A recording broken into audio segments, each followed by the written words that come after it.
जब जब दहला विश्व हमारा, जब जब दहला विश्व हमारा, और जब जब बेमकसद खून बहा, चीन रूस जापान सभी ने भारत को एक दूत कहा, भारत को एक दूत कहा.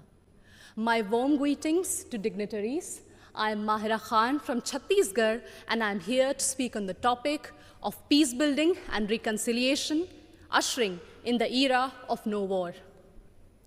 Taking pride in India's history is one of the parch prans given by the Prime Minister in the age of Amrit Kal. And looking back at history, it is a proof that India has always been a harbinger of peace. No war does not mean that we have no reason to fight war. It only means that we give importance to peace by following values of compassion and forgiveness. It was the value of compassion that even after winning the war in Kalinga, Samrat Ashok decided to never wage a war and spend his entire life to preach the message of peace to countries as far as Greece. It was the value of forgiveness that even after the British sent our soldiers to world wars and our farmers to famines, Mahatma Gandhi still chose ahimsa and satyagraha for independence. Taking inspiration from India, Nelson Mandela also chose to forgive the apartheid regime in South Africa.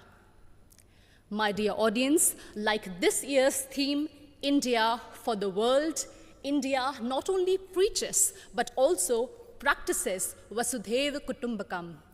In India's G20 presidency, we advocate for a multilateral world in which no one country dominates another country.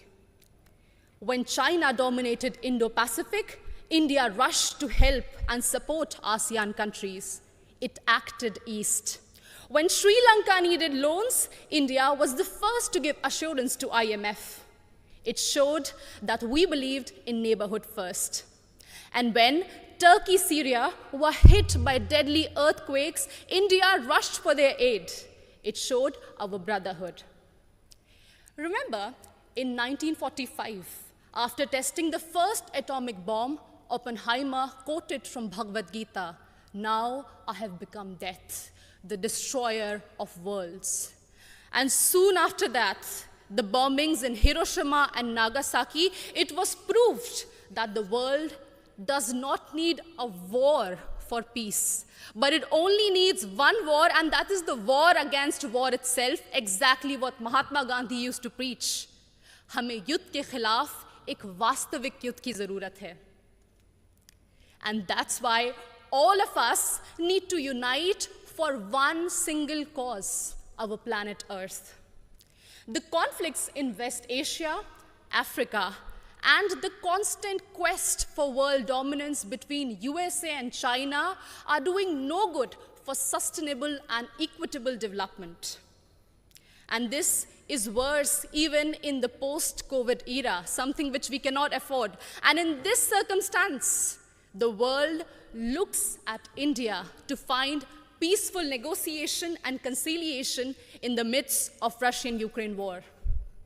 As the voice of Global South, we believe that few rich countries which have caused maximum war and pollution in the last century should pay for their mistakes by helping and not holding back technologies from poor countries. I understand that we might be divided by borders, but we believe that our culture, sports, and ideas could unite us.